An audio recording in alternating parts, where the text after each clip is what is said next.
पाकिस्तान। मैं हूँ सिद्रा इकबाल। मेरा आपका साथ सुबह 11 बजे तक आप हमारे साथ कनेक्ट कर सकते हैं। On Instagram my ID is Iqbal Sidra, on Twitter it is Sidra Iqbal, और फेसबुक का पेज तो आपको पता ही है। कहीं पे भी आप अपनी फीडबैक और कमेंट्स मुझ तक भेज सकते हैं।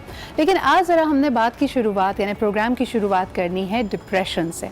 कई दफ़ा हम लो फील करते हैं विदाउट एनी गुड रीज़न, और बहुत सारे सिम्टम्स इसके होते हैं, लेकिन कुछ सिम्टम्स पे नज़र रखनी बहुत ज़रूरी है। हम समझते हैं डिप्रेशन का मतलब है सिर्फ उदासी या चिड़चिड़ापन, लेकिन इसके अलावा क्या सिम्टम्स हो सकते हैं? नींद का बहुत ज़्यादा आना या कम आना, आपका हर वक्त रोने का दिल चाहना, या इसके अलावा भूख बहुत ज़्यादा लगना या भूख बिल्कुल भी ना लगना, ये सब वो सिम्टम्स हैं। अगर आपके पास कोई भी मौजूद ना हो जिससे आप अपना दिल का हाल बयान कर सकें या आपकी सिचुएशन से वो आपको निकाल सके, आपकी तकलीफ़ में, आपके गम में थोड़ी सी कमी हो सके, तो आपको क्या करना चाहिए? आज एक बहुत ही ज़बरदस्त टिप मेरे पास आई है for anxiety, stress and depression, और मैंने सोचा ये ज़रूर आपसे मैं डिस्कस करूं। तो जनाब, टिप ये है कि आपकी फेवरेट मूवी क्या है, यानी वो मूवी जो आप बार बार देख सकते हैं। क्या आपको पता है कि साइंस अब ये प्रूव करती है कि अगर आपको डिप्रेशन फील हो रहा है, स्ट्रेस या एंजाइटी फील हो रही है, तो आप अपनी फेवरेट मूवी देखिए। और इसकी साइंटिफिक वजह यह है क्योंकि आपको मूवी का अगला जो भी पड़ाव है कहानी का वो पता होता है। आपको पता है कि कहानी कहाँ से शुरू हुई है, कहाँ ख़त्म हुई है। ये जो उसकी प्रिडिक्टेबिलिटी है कि आप बता सकते हैं कि अगला स्टेप क्या होगा, ये आपके जहन को एक्चुअली पुरसुकून करती है।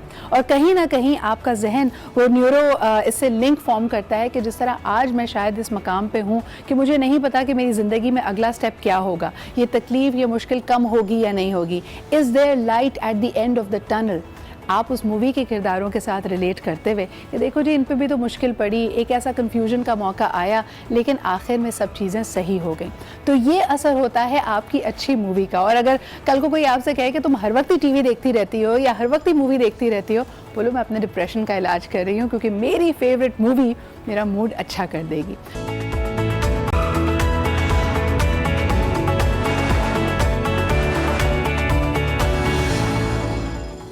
And welcome back. आप देख रहे हैं आज पाकिस्तान। हमारे अगले मेहमान से आपकी मुलाकात कराने से पहले कुछ जिक्र मेरी फेवरेट किताब का।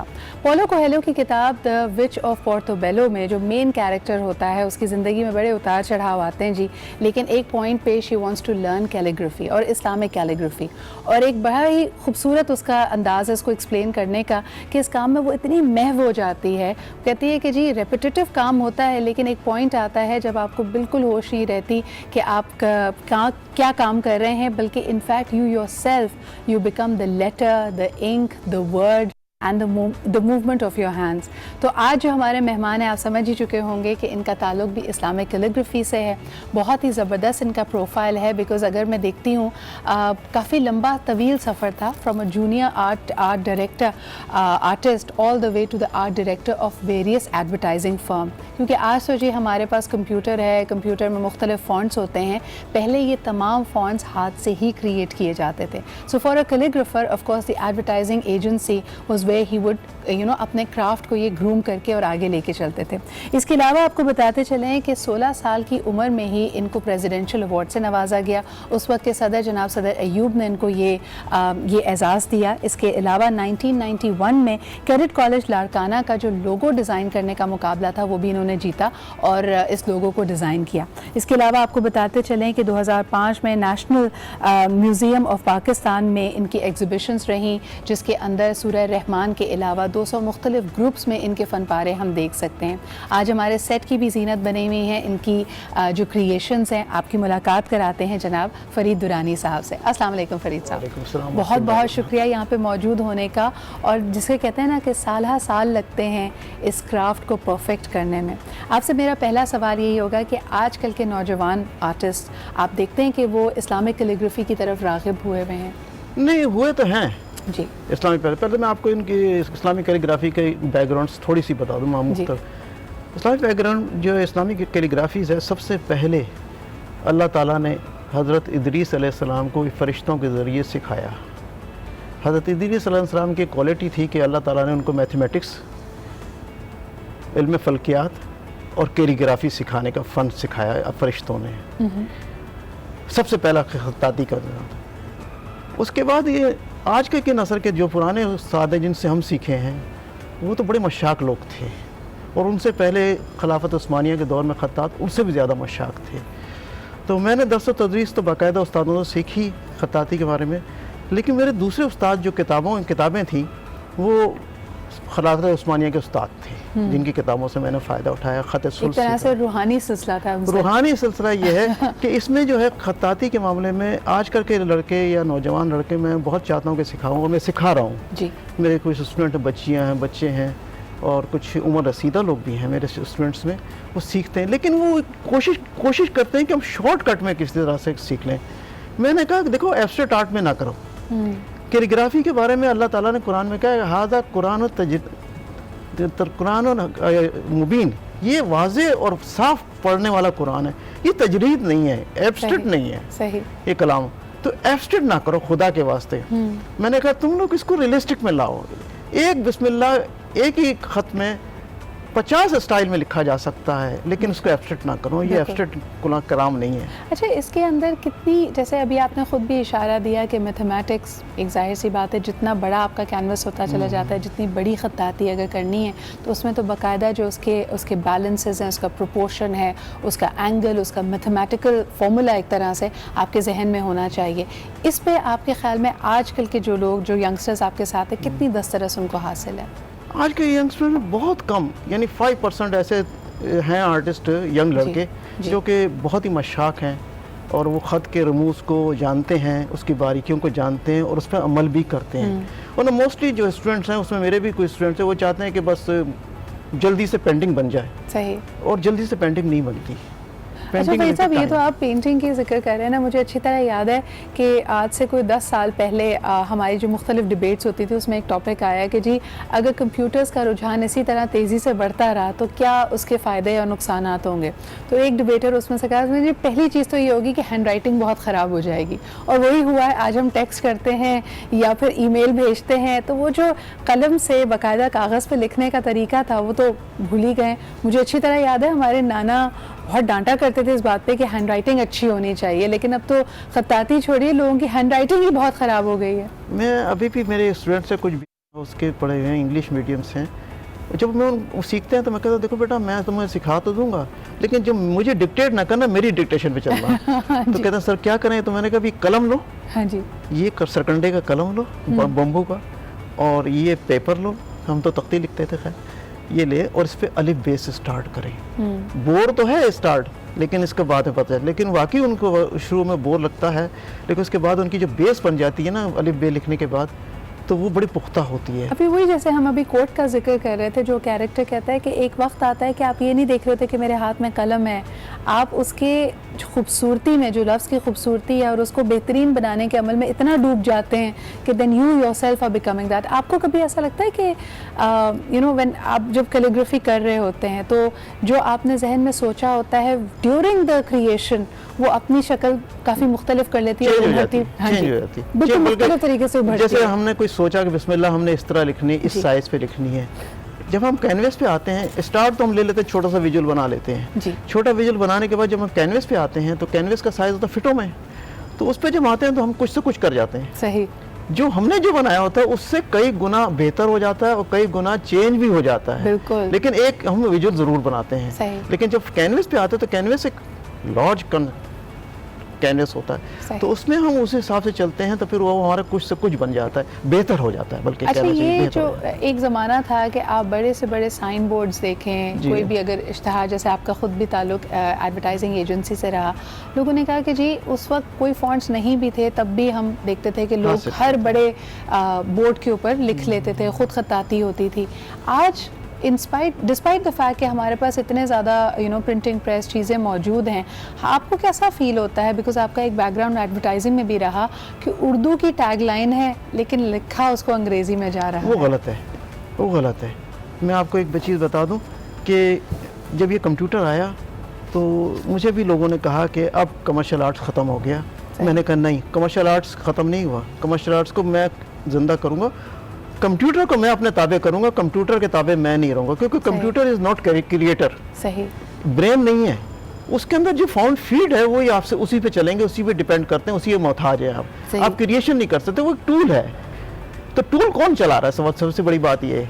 कि वो चलाने वाला अनाड़ी है या वो आर्टिस्ट है। और है तो वो आला ना, आपने उसको इस्तेमाल आला है। करना बस है। पहले हम रबर और पेंसिल और सेट स्क्वायर इस्तेमाल करते थे, अब ये है कि कंप्यूटर इस्तेमाल सही। तो मुझे कहा तुम सीख लो, मैंने कहा नहीं मैं सीखूंगा नहीं, मैं इसको ताबे कर लूंगा लेकिन मैं सीखूंगा नहीं। लेकिन फरीद साहब, उसकी वजह से एक आप नहीं समझते कि खला जो पैदा हुआ है, अक्सर लोग कहते हैं कि देखिए पाकिस्तान की आबादी 22 करोड़ है, इसके अलावा उर्दू लिखने पढ़ने समझने वाले दुनिया भर में हैं।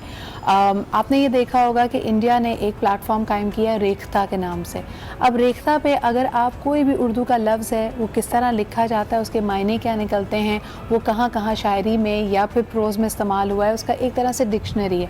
हम जिसकी ये कौमी ज़बान है, हम अभी तक एक गैप लिए हुए हैं। हमारे यहाँ स्टूडेंट्स के लिए ऑनलाइन अगर आप मटेरियल देखें, आधे से ज़्यादा मटेरियल आपको अंग्रेज़ी में ही मिलता है। उर्दू ज़बान में क्योंकि फ़ॉन्ट्स नहीं हैं, लोग उसको बनाने वाले, डेवलप करने वाले नहीं हैं, तो एक गैप आता जा रहा है। गैप आ रहा है लेकिन गैप इतना भी नहीं आ रहा है जितना कि लोग कर रहे हैं इसको। सही। असल में बात यह कि लोग शॉर्टकट के चक्कर में रहते हैं, सही। चाहे वो कैलीग्राफी हो या पेंटिंग हो। अब आपने पेंटिंग में कहा कि कैलीग्राफी में बताइए कि वो लोग एब्स्ट्रैक्ट आर्ट चलते हैं, वो कतई गुनाह है। मैं तो उसको गुनाह समझता हूँ क्योंकि पढ़ने में ही आता। एक दफ़ा एक बहुत बड़ा आर्टिस्ट है, मैं नाम नहीं लूँगा उसका, सही। मेरे लिए यूनिवर्सिटी का दर्जा रखते हैं, उनकी पेंटिंग लगी थी, कहने कितने की, कहते 10 लाख की है। तो मैंने किस पे क्या लिखा, गैलरी वाले से कहा, कहते मुझे नहीं पता क्या लिखा, उन्होंने कहा था कि बिस्मिल्लाह लिखी है। मैंने कहा मुझे बताओ कहाँ से लिखी है, कहता मेरी भी समझ में, आपकी समझ में आए तो मुझे समझा दीजिएगा। सही। तो ये नहीं होना चाहिए। वैसे ये चीज़ हम अक्सर ज्वेलरी में भी देखते हैं। अगर आप देखें इस्लामिक कैलीग्राफी की ज्वेलरी अगर आपको पसंद हो, कई दफ़ा आप रिंग या पेंडेंट लेने जाते हैं और आप कहते हैं कि भाई एटलीस्ट अगर छोटे साइज़ का मिनिएचर भी है तो पढ़ने में तो आए। और कई दफ़ा आपको जो बेचने वाला है या शॉपकीपर है वो बता रहा होता है कि जी ये वाली सूरह है या ये आयत लिखी हुई है, लेकिन आपकी वाकई खुद समझने में पढ़ने में नहीं आ रही। मैं एक दफ़ा कंप्यूटर पर मेरी बहस हो रही थी कि कंप्यूटर से हम कैलीग्राफी लिख लेते हैं, बहुत अच्छी लिख लेते हैं, आप इतनी स्पीड से नहीं लिखते। मैंने कहा बैठ जाए आप सामने। मैं बैठा, मैंने कहा बिस्मिल्लाह, आप भी टाइप करें, मैं भी लिखता हूँ हाथ से। आप यकीन करें उनसे मैंने पहले लिख डाला और मैंने कहा इस स्टाइल में आप कंप्यूटर पर लिख के दिखा दें क्योंकि उनको उसके लिए फिर माउस इस्तेमाल करना पड़ता है, फिर वो खींचातानी करनी पड़ती है। हमने उठा के मार कर लिया और खड़े खड़े कर दिया। तो वो कंप्यूटर एक टूल है, उसमें ब्रेन नहीं है। अच्छा, क्रिएशन नहीं कर सकते आप बिल्कुल सही। और जो जहन है, जो उसके पीछे एक मेरे ख्याल में सोच होनी चाहिए। आर्टिफिशियल इंटेलिजेंस हो सकता है विद टाइम वहाँ तक पहुँच जाए, लेकिन इस वक्त अभी भी हमारी जो सोच, हमारी जो फ़िक्र है वो बहुत इंपॉर्टेंट है। फरीद साहब, आखिरी सवाल आपसे मैं यही करना चाहूँगी, मैं शुरू में भी यही बात कर रही थी कि कहीं ना कहीं पेट्रनेज की, खुसूसी तौर पर जो गवर्नमेंट की पेट्रनेज की इस तरह के आर्ट्स को ज़रूरत होती है। दुनिया भर में जहाँ जहाँ इनको उभारा गया है, प्रमोट किया गया है, एक हुकूमत का कोई ना कोई इदारा इसके लिए काम करता है, लोगों के लिए कुछ स्कॉलरशिप्स होती हैं, उनको इनकरेज किया जाता है। आप ये गैप पाकिस्तान में देखते हैं तो हमारे पॉलिसी मेकर्स को क्या कहना चाहेंगे? हमारे पॉलिसी मेकर को ये कहना चाहिए कि इस कैलीग्राफी को, फ़न को, जो मैं समझता हूँ अभी पाकिस्तान में खुदा न खास्ता मरा नहीं है, ना ख़त्म हुआ है, इसको प्रमोट करना चाहिए। सही।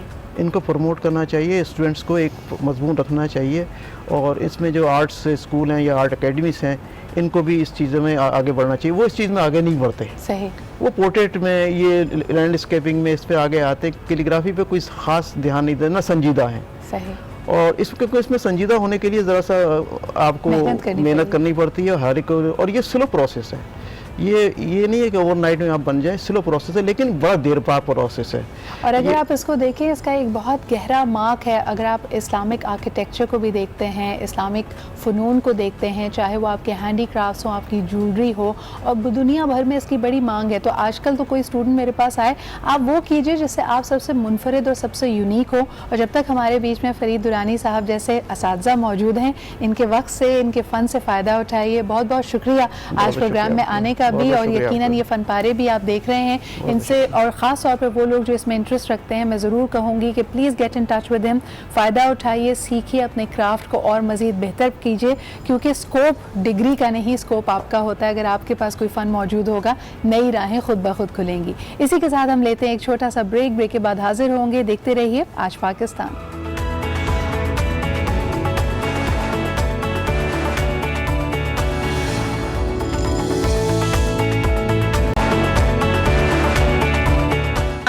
और सेहत are the main things in my life. तो वो मैं घर को अगर सजाती हूँ, मैं अपना एक्सपीरियंस कह रही हूँ कि मैंने घर को बहुत अगर डेकोरेट किया तो एक डेकोरेशन पीस भी मेरे लिए बॉदरेशन है कि यार इसकी डस्टिंग नहीं हुई है, मेड आएगी तो तोड़ ना दे, बच्चे छुए तो तोड़ ना दे। तो वो जो एक लाइफ स्टाइल मैं बहुत एक्सक्लूसिवली अपनी ख्वाहिशात के साथ चला रही हूँ, वो मेरे लिए बहुत बड़ी बॉदरेशन है, वो बहुत सारी चीजों को मेरी रोक रहा है। स्ट्रेस भी है।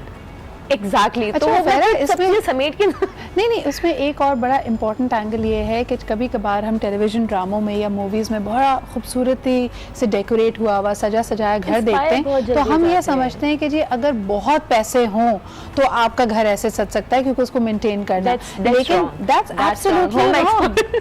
आप यानी अगर चाहें तो कम पैसों में एक सलीके शारी के साथ अपना घर बड़ा अच्छा खूबसूरत द मेन पॉइंट आपने जो वर्ड यूज किया, सलीका शुआरी। सलीका शुआरी, अब यहाँ पे हम बात कर रहे थे कि वो हस्बैंड भी समटाइम्स होता है, समटाइम्स वाइफ्स भी होती है, लेकिन वो सलीका शुआरी दोनों में होना चाहिए बेसिकली। अब अगर मैं एग्जांपल दे रही हूँ, if I have to wear a good dress, सही, तो जरूरी नहीं है कि मैं उसके, अगर हम बचत करना चाह रहे हैं तो the ways to save the money, कि जरूरी नहीं है कि मैं टेलर को 1500-2000 रुपए दूं। If I am sitting at home और मैं वर्किंग लेडी नहीं हूँ तो I can stitch at home, मतलब मैं वो वहां पे बचत कर सकती हूँ। दूसरा ये कि मैं जरूरी नहीं है कि बहुत एक्सपेंसिव जाके कपड़े खरीदूं सिर्फ ये बताने के लिए कि जी मैंने इस ब्रांड का कपड़ा पहना हुआ है, इस ब्रांड का कपड़ा पहना हुआ है। मैं अपने बच्चों के लिए वो ये तो चीजें नो ब्रेनर्स है ना। ये तो हम कह रहे हैं कि कहीं ना कहीं अपनी ख्वाहिशात पे खुद चेक रखें। ब्रेक की तरफ मुझे बढ़ना पड़ रहा है, लेकिन सवाल यहाँ पे ये पैदा होता है कि अगर ट्रेडिशनली आपके पार्टनर्स में से एक पार्टनर घर में कमाने वाला है और एक मैनेज करने वाला है, तो बचत करना और उस तरह की बचत करना कि जी 10 साल के बाद हम अपना घर खरीद सकें या कोई बड़ा एसेट खरीद सकें, वो किसकी जिम्मेदारी है? वो आपस में मिलजुल कर करें या मर्द हजरात को कहें? क्योंकि ख़वातीन अक्सर कहती हैं जो प्लॉट खरीदना, घर बनाना, ये तो आदमियों के काम होते हैं, ये हम थोड़ी कर सकते हैं। इस पर बात करते हैं एक छोटे से ब्रेक के बाद।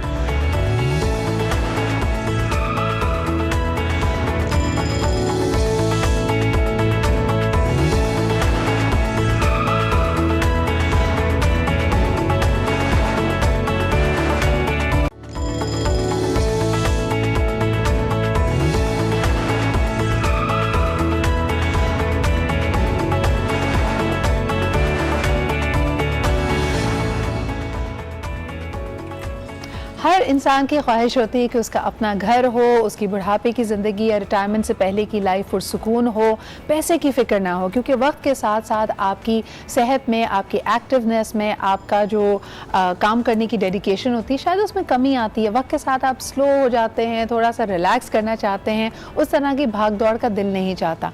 तो ज़रूरी है कि उस वक्त के लिए कुछ बचा कर रखे। सेविंग्स करना किसका काम है, खातून खाना का या फिर मर्द हजरात को खुद ही ये प्लान करना चाहिए? पहले सेविंग के पैसे काट के फिर बाकी घर के खर्चे के लिए खवातीन को दें, या फिर खवातीन उस घर के खर्चे में से बचत करें? ये है जी बड़ा सवाल आज का।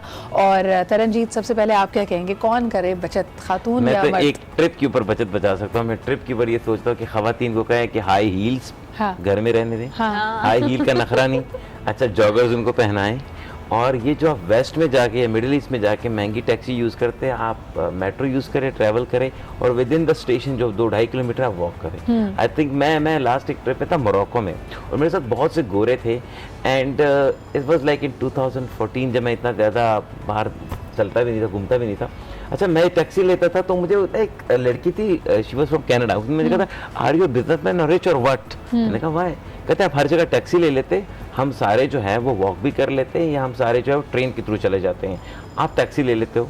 फिर मैंने सोचा कि यार जितना मैं होटल का स्पेंड कर रहा हूँ उससे दुगना तो मैं एक दिन में टैक्सीज भी यूज़ कर रहा हूँ। अच्छा, वो जो वेस्ट वाले थे उतने पैसे वो बचा लेते थे, वॉक कर लेते थे या ट्रेन पे चले जाते थे और उससे वो शॉपिंग कर लेते थे। वैसे आपस की बात है, ये चीज़ आप खाने में भी नोट करें। अगर हम ट्रिप पे जाते हैं ना, तो जो बाकी जो बैकपैकर्स होते हैं, जो रफ एंड टफ ट्रैवलर्स होते हैं, जो एक्चुअली ट्रैवल का मजा लेना चाहते हैं, वो कुछ भी खा लेते हैं, एक बर्गर ले लिया, सैंडविच ले लिया।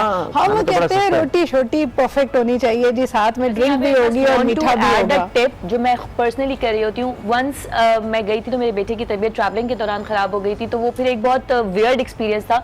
After that every time what I do कि मैं घर से खाना बना के ना उसको फॉइल पैकिंग करवा लेती हूँ and always I take the homemade food with me. तो वो बहुत रीजनेबल, जब फर्स्ट से सेकंड टाइम हमने बजट को एक्सपीरियंस किया तो वो इतना एक्सट्रीमली रीजनेबल पड़ा था। बहुत सारा फर्क आता है, डिफरेंस में आता है बजट में। बंदा यूके चला जाए घर की भिंडी खाए। नहीं अब ये नहीं कि every time you are eating that, you may consume money on that as well, but not for every time ना कि आप सारे 3 टाइम जो लेकिन भाई दो ही चीजें हो सकती है। एग्रेशन वाला आपका बैग खोले, कड़ी निकलाए, चावल निकलाए, उसकी दावत हो जाएगी। कई लोग तो आगे जाने भी नहीं देंगे, तो प्लीज हर के लिए होता भी उसके अलग अलग रूल्स होंगे, जरा वो भी देख के जाएगा। दूसरा ये कि वैसे हम लोग ना, मैं at one point in time जब मैं एडवर्टाइजिंग एजेंसी में थी as a head of VP, I was there as VP PR, तो हमने एक मुआवजा किया था टूरिज्म के बारे में। Taranjeet, this would be of interest to you. लोग कहते थे कि पाकिस्तानी ट्रैवलर्स लग्जरी ट्रैवलर्स नहीं होते, कि हम वहाँ जाके महंगा तरीन होटल में नहीं रुकेंगे, महंगी तरीन राइड्स और एक्सपीरियंसेस नहीं लेंगे, लेकिन हमारा जो पर शख्स की जो फी कस हमारी स्पेंडिंग है वो इस तरह ज़्यादा है कि हम वहाँ जाके यही खाना पीना। दूसरा हम गिफ्ट, यानी आप ये देखें कि पहले लोग क्या गिफ्ट ला रहे हैं, शैम्पू की बड़ी बोतल घर लेके जा रहे हैं, तो वापसी में आपका वही वजन चलता चला जा रहा है। तो I mean we spend a lot for head, जाते हुए भी लेके जाने लोगों से मिलेंगे, आते हुए भी। साउथ एशियंस की परेशानी देखिए एयरपोर्ट पे ये होता है, भाई यार वेट बढ़ गया, किसी को दे दो, इंतजार कर रहे हो, तो क्या होता है एक्स्ट्रा शैम्पू लिए, अच्छा कहीं ऑफर देखिए शीशे का पैक ले लिया है, उसके अलावा आपने परफ्यूम्स ले लिए। हमारा गिफ्ट का बहुत ज्यादा होता है। अरे गिफ्ट आप छोड़ें, एक हमारा है फॉर एग्जांपल, ये एक ठीक है, एक लगन भी होती है। मैं उम्रे पे गई तो मैंने देखा कि नाउ द सऊदी अथॉरिटीज़ उन्होंने कहा है कि जो शख्स उम्रे के लिए आया होगा, आप अपना पासपोर्ट दिखाइए, 9 या पता नहीं 15 दिरहम या 30 दिरहम कुछ आप वो रियाल आप शो कीजिए, और आपको एक bottle which I think is a 5 litre bottle of आब ज़मज़म मिलेगी। लेकिन हम पाकिस्तानी, हमारी फिर भी कोशिश होती है, हम 4-5 बोतलें भर लेते हैं, बट अब वो रोक लेते हैं, कार्टन बना लेते हैं और फिर वो रोक लिए जाते हैं। तो आई थिंक कि कभी कभार हमें थोड़ा सा समझदार भी होना पड़ेगा। But coming back to budget, उफेरा खातून खाना या मर्द हजरा? अच्छा, इसमें मैं बताऊंगी कि ये ना प्लानिंग है, ये आप 2 मिलके घर लोग चला रहे हैं, वेदर बोथ आर वर्किंग और नॉट, ये मैटर नहीं कर रहा, तो प्लानिंग दोनों ने मिलके करनी है। सही है, आपने अपने सेगमेंट्स बनाने हैं कि हमने यहाँ पे इतना बचाना है, इतना खर्च करना है, मंथली एक्सपेंसेस आप लिखें, और उसके बाद by the end you would be able to know हमारा इतना यहाँ पे खर्च हो रहा है। अब उसको bye the end of the month आप एनालाइज कर सकते हैं कि हमने यहाँ पे ज्यादा खर्च कर दिया, with food, with grocery, with education, what ever. Education पे एक फिक्स्ड अमाउंट ही जा रहा होता है। सेकेंड ये कि जहाँ पे हमारी सेविंग आने के बाद हमने फर्दर एक्सपेंसेस देने, तो वो हमने एक लिमिटेड पैसे हटा देने हैं। बट उफेरा what is that formula? Like अगर मिसाल के तौर पे एक खातून को अगर उसके हस्बैंड ने मिसाल के तौर पे 80,000 रुपये महीने भर का खर्च चलाने के लिए दिए, तो जो भी आप बचत करना चाहती हैं, मिसाल के तौर पे 10% ऑफ दैट या 20% ऑफ दैट आप खर्चों से पहले उसको उठा के साइड में रख दें, या खर्चे होते जाए। और आपने सोचा I must want to add, अगर 80,000 वाली बात है ना, तो मेरे ख्याल से अब हमारे साथ महंगाई का इतना बड़ा जंजाल है कि शायद 80,000 में एक नॉर्मल जो फैमिली मेंबर्स के साथ घर चल रहा है इज क्वाइट डिफिकल्ट। तो मेरे ख्याल से जो वर्किंग मेंबर्स हैं ना, वो इंक्रीज होने चाहिए। एक औरत अगर घर पे बैठी हुई है, मेरा सवाल ये कि अगर फॉर एग्जांपल एक हस्बैंड के लाख रुपए इनकम है, वो पूरी उठा के वाइफ को दे, फिर अपने लिए भी पॉकेट मनी उनसे ले, या पहले अपना हिस्सा काट के, अपना हिस्सा काट के पहले रखे? ये हमने तो बेबे को देखा, बेबे का पूरा लिया जितना लिया। अच्छा, अभी मैंने देखा, मैं जब इंडियन पंजाब में जाता हूँ, पंजाब में ना बेबे जो होती है, जितने दुकान से किसी की कमाई सारी ले लेती, फिर बेबे से ये कहना कि बेबी मैंने दोस्तों को खाना खिलाना है, दोस्तों को घर बुला ले, बाहर क्यों खिलाना है? अच्छा, मैं ये सोच रहा था कि ये कौन सा मॉडल होगा कि एक मेल पूरी सैलरी उठा के पहले अपनी वाइफ को दे? आम तौर पे मैंने देखा है कि जो होता है कि फॉर एग्जांपल हस्बैंड्स ये करते हैं कि अपना जो उनका डेली का खर्चा पानी है, जो उनकी पॉकेट मनी है, वो रख के फिर एक सर्टेन अमाउंट दी जाती है। लेकिन मेरे दोस्तों में 90% सर्कल के बैंक अकाउंट्स और फाइनेंस उनकी वाइफ डील करती है। मेरा एक दोस्त था, बड़ा अच्छा आर्टिस्ट है बॉलीवुड का, हम बाहर गए, उनका कार्ड बंद हो गया, चल नहीं रहा, मेरे पास जो डॉलर थे मैंने खर्च कर दिए, मेरा जो है वो एक इंटरनेशनल कार्ड चला था वो भी खत्म। उन्होंने कहा यार भाजी उन की करिए, मैंने कहा यार कार्ड चलाएं क्या करें? कहता यार मुझे फ़ोन दे, मैंने वहाँ से लोकल सिम खरीदी, उसने अपनी वाइफ को फ़ोन किया, उसकी वाइफ सारी बैंकिंग डील करती है। वो कहता है मुझे कुछ नहीं पता मेरे अकाउंट में कितना आता है कितना जाता है, ये मेरी वाइफ मेंटेन करती है। अच्छा, ये मेरे ख्याल से उन घरों में ज़्यादा होता है जहाँ मर्दों को अपने ऊपर ये होता है कि हम खर्च कर देंगे, and they want to save the money, और वो ये समझते हैं कि वो सेव हैंड्स है कि हम वहाँ दे देंगे। दोनों फार्मूला मैंने देखे हैं। मेरा सवाल ये था, मर्द ही कहते हैं कि कैलकुलेशन, फिगर के कैलकुलेशन में औरत बहुत अच्छी है। हमारे अगर फॉर एग्जांपल बैंक स्टेटमेंट में आया और 5,000 रुपए किस चीज के कट गए, हम बहुत नहीं करें क्या बैंक फोन करना, क्या पूछना, दफा करे 5,000 या 1,500 2,000। फीमेल फॉलो करती है। हाँ। वो पूछती है कि क्यों था, और उसको सपोर्ट भी मिल जाती है। कई लोग ये भी कहते हैं कि अगर क्रेडिट कार्ड के आदमी, पॉइंट्स रिवर्ट नहीं हुए वो याद रखती है। हाँ, और ईगो भी होता है अपना कि किसको कहाँ चीज़, यानी एक स्मार्ट शॉपर के तौर पे वो जो समझदारी वाली बात है वो इतनी इनग्रेन्ड होती है ख़वातीन में कि वो करती हैं। लेकिन इसके बावजूद भी जब हम प्रॉपर्टीज़ की बात करते हैं, एसेट बनाने की बात करते हैं, तो अक्सर ख़वातीन ये कहती है कि ये मेरा काम नहीं, आदमियों का काम है, ये आदमी डील करे। और मेरे ख्याल से आज के ज़माने में ये बहुत गलत है, जहाँ पे वुमेन एंटरप्रेन्योर्स का इतना ह्यूज हम लोगों का माशाल्लाह से Pakistan is working much in this field कि हमारे पास वुमेन एंटरप्रेन्योर्स बहुत सारी हैं। वो वाले जो क्वेश्चन है कि पहले पैसे रख दें या बाद में रखिए, तो मेरे ख्याल से अगर आपने कोई सॉलिड काम, like if I have to make the property, तो मेरे ख्याल से मैंने 10,000 रुपये बचाने हैं सपोज आउट ऑफ 80,000, तो मैं पहले हटा दूंगी क्योंकि मैंने वो खर्च नहीं करने। अब उसके बाद जब मेरे पास 70,000 बचे तो उसमें मैंने फिक्स करना है एवरीथिंग। अगर नहीं हो रहा तो I have to work for that. और ख़वातीन कमेटियां भी डाल लेती हैं, उससे बड़ी बचत हो जाती है। बेस्ट वे आउट मेरे ख्याल से, क्योंकि इंटरेस्ट हमारे खुशी होती है कमेटी निकल आती है ना, लम सम मिल जाते हैं जो आप सोचते, हालांकि होते ही आप ही के पैसे हैं। अगर आप डिसिप्लिन के साथ वही पैसे किसी अकाउंट में डालती रहें और उसको ना छेड़ें या गुल्लक में डाल दें, तब भी आपके पास उतनी आने। लेकिन वो जो जी कमेटी निकलने का मजा है और एक्सपीरियंस के, इससे ना बड़े बड़े काम हो जाते हैं। आप अगर बड़े अमाउंट की कमेटियां डाल रहे हैं तो आप प्रॉपर्टी आराम से बना सकते हैं। It's not a difficult job. आपने प्रॉपर प्लानिंग नीडेड है ना, आपने प्रॉपर प्लानिंग की है कि इतने पैसे मैंने जमा करने, इतने पैसे आएंगे। क्योंकि अगर आप suppose if you are saving 15 to 20,000 rupees, तो आप वो 15 to 20,000 रुपीज अपने मनी बॉक्स में रख के ये नहीं सोच सकते कि मैंने एक फ्लैट खरीद लेना है। मैंने एक बड़ा अहम सवाल जो मैं आप लोगों से करती हूँ, लेकिन जवाब हम ब्रेक के बाद लेंगे, कि खुदा ना खास्ता अगर हस्बैंड एंड वाइफ या एक फैमिली किसी फाइनेंशियल डिफिकल्टी में पड़ जाए तो उस वक्त क्या एक्सपेक्टेशन होती है? वो जो आपने बचत करके रखी हुई है उसको फौरी तौर पे पूरा खर्च कर लिया जाए, घर में कोई एसेट है, कोई कोई इलेक्ट्रॉनिक आइटम है या ज्वेलरी है, उसको बेचा जाए। जब एक सडनली अगर कोई इमरजेंसी आ गई है तो पाकिस्तान में हमारे यहाँ जनरली लोगों की एक्सपेक्टेशन क्या है? इस पर बात करेंगे जी एक छोटे से ब्रेक के बाद।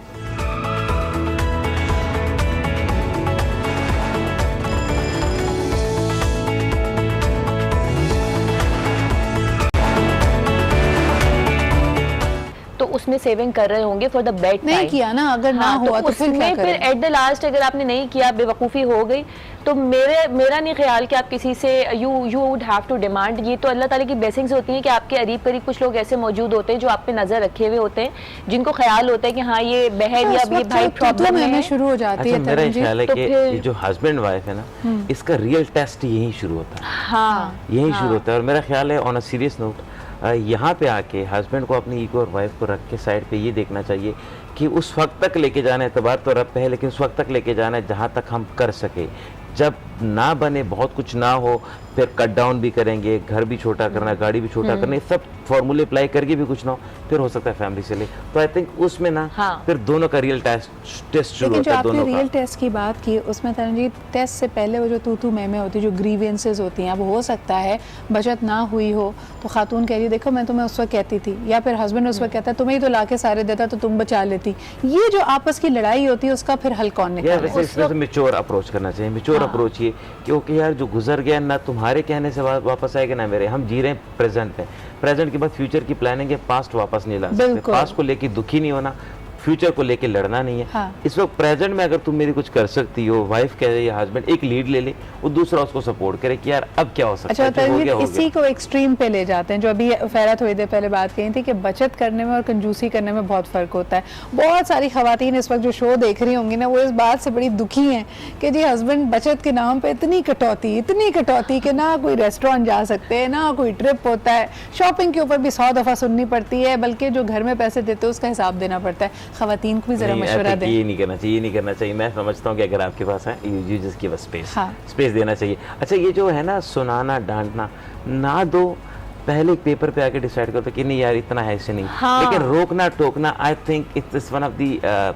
बैड हैबिट, पेटी चीज है। और मैं मानता हूँ कि औरत जो आपके साथ बाद में आप कह रहे हो कि आपके साथ ईगो और ये चीजें आर्ग्यूमेंट्स करती है, वो इसलिए कि चूंकि आप करते हो। आई थिंक मर्द की जो शान है वो है कि दिल बड़ा रखें। हाँ, लिमिट के पैरामीटर डिसाइड कर लें। वो कहना अच्छा यार ये जो 15,000 एक्स्ट्रा है ना, ये आपके शॉपिंग के, तुम इसमें 5 सूट खरीदो काम के या 25 ले आओ घर के कबाड़ खाना भर दो। जमाने में तरनजीत ने शॉपिंग की थी 15,000 में 25 सूट आ रहे हैं। अब तो जैसे यहाँ पे जो ये चीज है कि लाइक अगर हस्बैंड के पास सारी आप इस बात को मानती हैं, सॉरी आपकी बात काट रही हूँ, कि वो जो कहावत है कि जी अगर पता करना हो कि खातून खाना कैसे तो घर देखें, घर से पता चलता है खातून कैसी है, और खातून को देखे तो पता चलता है कि मर्द ने कैसा रखा हुआ है, कितना खुश रखा हुआ है। ये वाली चीज मैं कहती हूँ कि समटाइम्स जो वाइज औरतें हैं और वो अपने घर की हर तरह से इज्जत रखना चाह रही होती हैं, बहुत सारी मेरी फ्रेंड्स भी ऐसी हैं कि दे कीप द रिस्पेक्ट। वो शायद शो नहीं करती कि क्या पीछे चल रहा है या क्या हुआ। बहुत सारी औरतें ऐसी होती हैं। औरतों के बारे में तो मैं ये जानती हूँ, मर्दों का मैं नहीं कैसे पता चलेगा। नहीं, like they never discuss what they are suffering from, या अपने हस्बैंड को उस तरह से डिस्कस नहीं करना चाहती, whatever they are suffering from. मेरे ख्याल से बहुत अच्छी चीज है, क्योंकि सूनर और लेटर वो चीजें सॉल्व हो जाती हैं। अगर आपने इम्पैक्ट कहीं रॉन्ग छोड़ दिया हो तो वो फिर रिस्पेक्ट के इशू पे आ जाता है। अच्छा बताएं, कंजूस आदमी के साथ जिंदगी गुजारना मुश्किल है या फिर उसके साथ जो बहुत ही शाख खर्च हो? क्योंकि जब शाख खर्च हो तो एकदम खत्म हो जाते हैं ना पैसे। दोनों के साथ मुश्किल है, क्योंकि बाय द एंड आप जो शाख खर्च है बाय द एंड उसके साथ आप पछता रहे होंगे, क्योंकि कुछ नहीं बचा नहीं किया। और जो मतलब हर बात को हमने इस फ्रेम में बंद करना है। शादी का लड्डू है, खाए वो भी बचता है, ना खाए वो भी बचता है। अब मतलब कंजूस और ऐसी खातून के साथ गुजारा मुश्किल है। के साथ करनी चाहिए। 4 दिन की जिंदगी उसके साथ एंजॉय करो, उसके बाद ब्लेम करना तो आपको पॉइंट तो मिल गया कि भाई तुम ही थे, तुम्हारी वजह से हुआ है। नहीं, तो अच्छा उल्टा सवाल ना कि खातून कैसी चाहिए? खातून आपको अगर आपसे पूछा जाए, एक वाइफ को समझदार, बचत वाला, बड़ा उस तरह होना चाहिए कि केयरफुल स्पेंडर होना चाहिए, या आपको खवातीन वो अच्छी लगती हैं शॉपिंग पे क्रेडिट कार्ड की तरफ देखा नहीं, जब तक मैक्स आउट ना हो जाए, जब तक तेरी सांसें चलेंगी, शॉपिंग चलेगी? मैं तो उसके भी फेवर में जो बहुत ज्यादा शॉपिंग करे, पैसे खर्च करे, लेकिन एक क्वालिटी उसके अंदर होनी चाहिए। वो आपका जो टो एंगल है और अंडरस्टैंडिंग समझ ले कि जहाँ आपकी बाउंड्री शुरू हो जाती है वहाँ पर आपके साथ रियलाइज़ करे, वो कहे ये चीज़ें मैंने एक्स्ट्रा खरीदी थी, नो अगर आपने अपने रिश्तेदारों में किसी को गिफ्ट देना, ईद आ गई, अब ये मुझसे ले लो। ये औरत वो हो जो आपकी बाउंड्री लाइन समझ, यानी प्लॉट बिकवा के ना शॉपिंग कराए, ऐसी वाली नहीं, बाउंड्री समझ जाए, जब बाउंड्रीज को पता चले। This is I was surprised to know कि जो हमारे यहाँ बड़े बड़े डिज़ाइनर लेबल बैग्स होते हैं और उनकी कीमतें लाखों में होती हैं, उसके लिए एक्चुअली जो लोग बहुत ज़्यादा दिखावे पे बिलीव करते हैं, वो अपने एसेट्स, अपने प्लॉट्स बेचकर वो चीज़ें खरीदना चाहते हैं। लेकिन जी अब वक्त बड़ा बेसिक्स वाला आ गया। पहने वो जो आपके साथ लगे फैशन बन जाए। मैं कभी भी जिंदगी में ब्रांड कॉन्शियस नहीं रहा, मैं कॉन्शियस ये रहा कि मुझे क्या पिक करता है। एक चीज़ मॉडर्न टाइम में बहुत अच्छी आ गई है कि बहुत रीजनेबल और बहुत कम प्राइस में बहुत अच्छी चीज़ें मिल जाती है। ड्यूरेबिलिटी कम होगी तो आपने कौन सा 6-6 साल जूते कैरी करने हैं। हम भी ये हो गए कि हमने एक सूट, लड़की तो कहती है ना एक सूट एक बार पहना दोबारा पहनना नहीं है, तो ठीक है डिस्पोजेबल ही ले लिया करो। लेकिन आई थिंक ब्रांड्स हमारे साथ खेल रहे हैं, कॉर्पोरेट दुनिया, थोड़ा सा हमें इनके साथ खेलना चाहिए। वो पहनना चाहिए जो आपको सूट करे और वो सूट के साथ आपकी अपनी सेंस डेवलप करे। हर इंसान के अंदर फैशन सेंस है। मेरे अंदर फैशन सेंस उस वक्त ही जब मेरे पास 1000 रुपीज़ होते थे पूरे महीने में अपनी शर्ट वगैरह भी खरीदने के लिए, अपने कॉलेज के लिए भी, उसमें मैं 200 में ऐसी शर्ट और ऐसी जीन्स मैनेज करता था कि लोग कहते कहां से ले आए। फाइनेंशियल मैनेजमेंट कॉलेज लाइफ में, स्कूल लाइफ में बड़ी अच्छी होती, जो आप कह रहे थे कि जी पॉकेट मनी में बरकत भी बहुत थी। उसके बाद अल्हम्दुलिल्लाह हम कमाते भी ज्यादा हैं, अल्लाह मियां ढेरों में देता है, लेकिन हम फिर भी रोते रहते हैं कि हम बचा नहीं अच्छे ऑप्शन है। अब दुबई में जाके शॉपिंग करते हैं, डे टू डे से 20 दिरहम की बहुत अच्छी शर्ट मिलती है। आप जाएं, चक्कर लगाएं, 4 निकाल के लाएं,